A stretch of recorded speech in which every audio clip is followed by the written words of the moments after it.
Ernesto Sábato, prominente y controversial escritor argentino, autor de El túnel, sobre héroes y tumbas, y El escritor y sus fantasmas, fue entrevistado en 1977 por el periodista español Joaquín Soler Serrano para Televisión Española en su programa A Fondo. Dicha entrevista mostró su lado polifacético.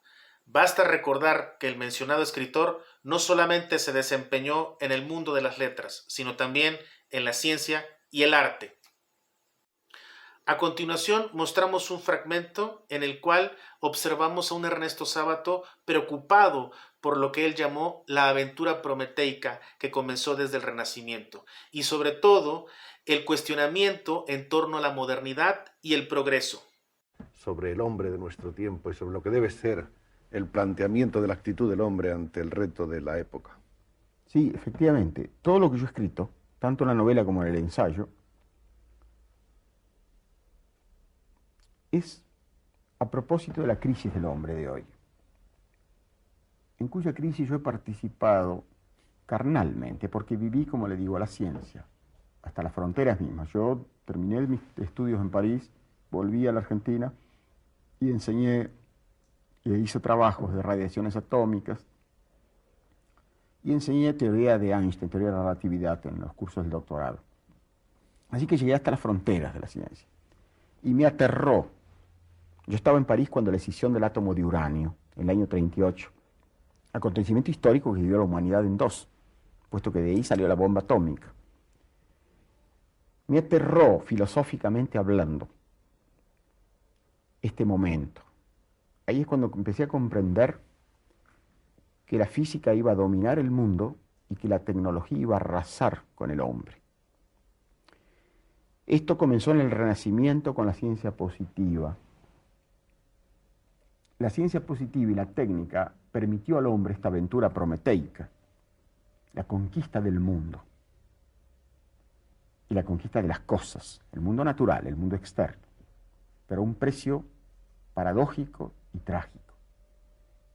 El hombre conquistó el mundo de las cosas, pero con un gran riesgo para su alma. Ha terminado por cosificarse. Él mismo se transformó en cosa. En las civilizaciones más avanzadas, técnicamente más avanzadas, como la norteamericana y como la rusa, ahí se ve palmariamente. Los jóvenes norteamericanos no se han sublevado por mejores salarios, y esto prueba que la crisis nuestra es una crisis espiritual y no económica. Se sublevaron contra el mundo tecnológico y tecnolátrico, la idolatría de la técnica. Contra eso tenemos que reaccionar. En esa época yo empecé a pensar mucho en esto y creí, y lo sigo creyendo, que el arte, de todas las actividades del espíritu humano,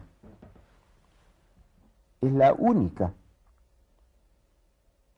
que permite no solo la expresión de esta crisis total del hombre del siglo XX, porque es una crisis total, sino tal vez la única o una de las dos posibilidades de salvación del hombre. Porque en el arte el hombre está totalmente.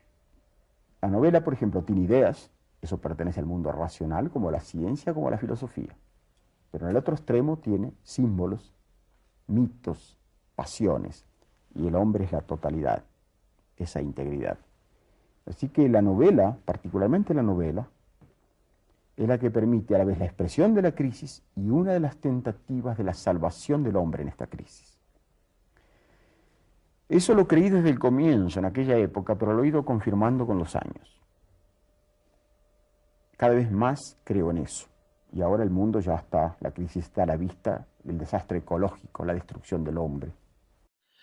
De igual manera nos mostró su afección hacia el anarquismo, un movimiento que, a considerar suyo, tenía que ser analizado desde diferentes ángulos y desde diferentes dimensiones, porque no solamente se trataba de una ideología o un movimiento que justamente estaba representado por personas que se dedicaban a tirar bombas o tratar de boicotear cualquier tipo de estructura política. Se trataba también de personas que tenían el verdadero sentir de lo que era la gente, la política, la sociedad. Sí, yo estuve varios años en el movimiento revolucionario. Empecé con los anarquistas, con los cuales yo siempre he mantenido afinidad, porque yo soy un temperamento anárquico, ¿no?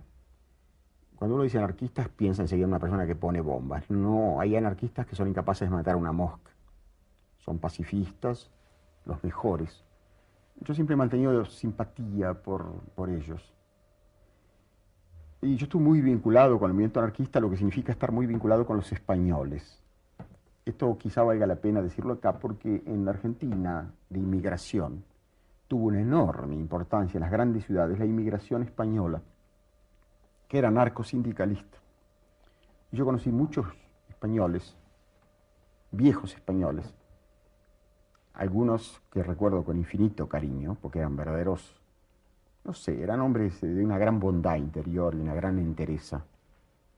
Y yo tuve una enorme simpatía con ellos, hacia ellos.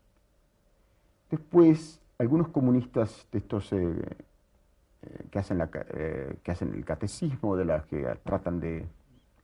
me convencieron en la universidad, empezaron a darme obras comunistas, y yo finalmente ingresé al movimiento comunista. Nunca me gustaron los revolucionarios de salón. No creo en ellos. Yo puedo discrepar, y he discrepado con ideas de Guevara, pero ante un hombre como Guevara yo me pongo de pie. En cambio, de la misma manera, detesto las personas que hacen la revolución en América Latina desde París o Londres. Eso no me gusta nada, pero nada.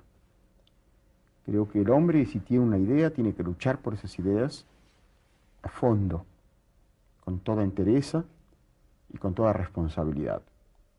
Yo abandoné mi familia, tuve varios años lejos de mi familia, abandoné estudios, ingresé en el movimiento revolucionario. Hice una experiencia muy dura, tal vez la experiencia más dura de mi vida. He pasado por momentos muy difíciles de vida y muerte. Estuve enfermo, muy mal. Fui secretario de la Juventud Comunista Argentina. Estuve en muchos países. Y de haber estado en el año 36 todavía en el movimiento comunista, habría estado, como otros ex compañeros míos, en la Guerra Civil Española. Con eso le digo todo. Ahora, ¿por qué en el 34 yo abandoné el movimiento? Yo estaba ya en crisis. Yo leía Marx al mismo tiempo que trabajaba en el movimiento. No fue un problema de sala de lecturas. Yo leí las obras de Marx, todas. Las de Engels, por supuesto. Y de muchos exégetas del comunismo. Pienso que Marx ha sido un gran pensador, sin duda alguna.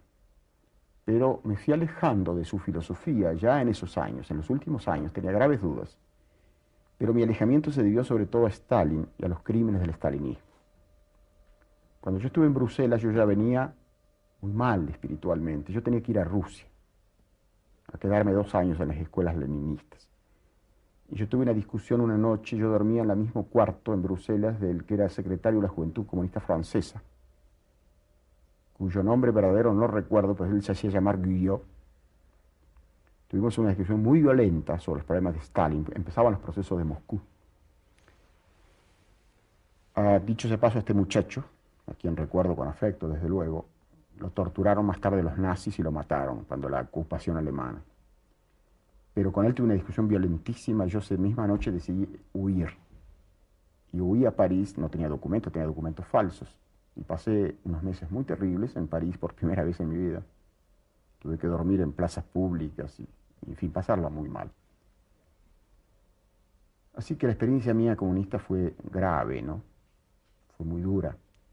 Los procesos de Moscú fueron para mí decisivos y me revelaron de pronto lo que era el socialismo totalitario. Por eso, desde aquella época, hace 40 años, es una enormidad, cada vez más me he ido afirmando en la idea de un socialismo con libertad.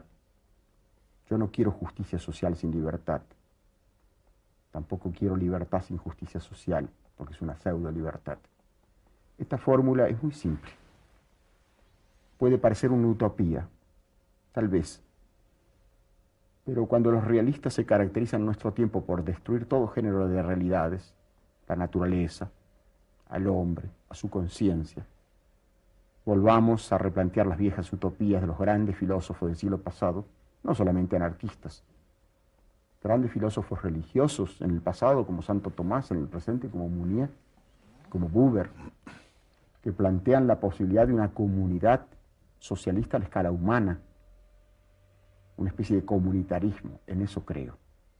Por eso soy enemigo de toda violencia y creo que mediante la dictadura, aunque sea con los fines más nobles, no vamos a acceder a una nueva sociedad. Y Rusia ha sido el mejor ejemplo. Por eso estoy hoy en contra de cualquier tentativa violenta de imponer ideas. Creo en la pluralidad y creo en la democracia. Se me dice que la democracia es un régimen podrido y putrefacto y corrompido. Pregunto, ¿qué régimen no lo es? La diferencia es que en la democracia se puede denunciar la corrupción y se puede castigar la corrupción. El presidente más fuerte del mundo, me refiero a Nixon, fue juzgado por un juez desconocido, denunciado por un periodista y tuvo que dimitir. Esto es muy admirable. En definitiva, la democracia es el único régimen que permite mantener vivos y libres a las personas que quieren mejorarla. Los invitamos a que lean la obra de Ernesto Sábato, uno de los más grandes escritores del siglo XX en Latinoamérica, y que nos ha dejado, por supuesto, muchísimas enseñanzas. Nos despedimos, no sin antes desearles un excelente día.